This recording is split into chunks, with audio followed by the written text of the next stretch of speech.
Welcome back to America Decides. Democratic and Republican senators sparred over whether Pete Hegseth is qualified for Secretary of Defense during his confirmation hearing. Senior fellow for the University of Southern California's Annenberg Center on Communication and Leadership and Policy, Barbara Starr, joins us now. She's also, of course, former CNN Pentagon correspondent. Barbara, great to see you. Thank you so much for being here. You are the perfect person to talk to because you know better than anyone how the Pentagon operates.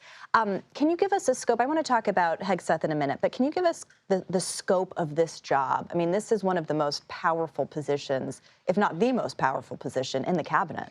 24/7, 7 days a week, all the time, because every Secretary of Defense will tell you they never know when they're going to get that 3 a.m. phone call, which can come at high noon, which can come anytime.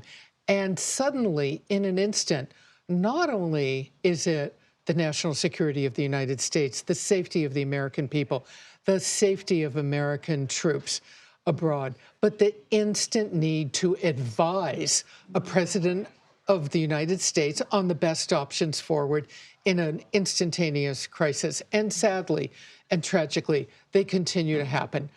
Bad stuff happens around the world. We all certainly hope it doesn't in the next 4 years, but the chances are it will. And Mr. Hegseth will have to be on his toes at all times, even in the middle of the night when the phone rings beside his bed. And it was interesting because, you know, the chairman of the committee acknowledged at the outset that this is an unconventional nominee, but he also said, Chairman Wicker said, that he was nominated by an unconventional president in incoming President Trump.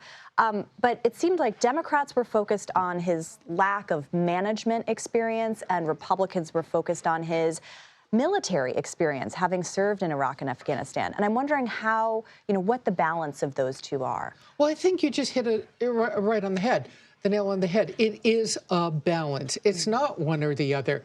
Great to have some military experience. Some secretaries of defense have had much more than Mr. Hegseth. Some secretaries have come from industry and have managed massive organizations. I would say I think the Pentagon is a management job for a Secretary of Defense.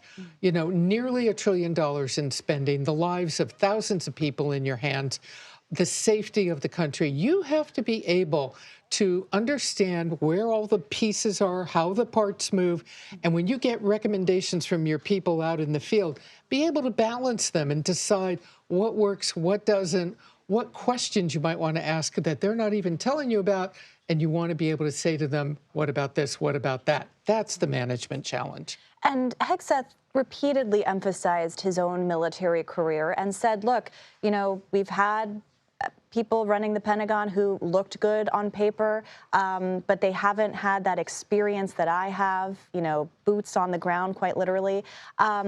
First of all, is that true? And second, how do you think that could add to this job? Well, the current Secretary of Defense, Lloyd Austin, is a retired four-star general who ran a good chunk of the war in Iraq, also served in Afghanistan. Wars that were very problematic, but he was in charge of thousands and thousands of troops and the strategy to move those troops around the battlefield. But I think the one that really comes to mind for me is former Defense Secretary Chuck Hagel, a combat veteran of Vietnam, a man who currently, today, still carries shrapnel in his chest. He's got dust on his boots. He's got real dust on his boots. So having served in war, having served in combat, leading troops, that should be, all respect should be paid to that. But for Mr. Hegseth, I think he's going to very rapidly understand that his job is much more than that. He's going to be in meetings 15 minutes, another 15 minutes, all day long, asking him to make decisions about very complex issues, ranging from artificial intelligence to whether or not to kill the F-35 fighter jet. Yeah, I mean, a huge scope, a huge portfolio.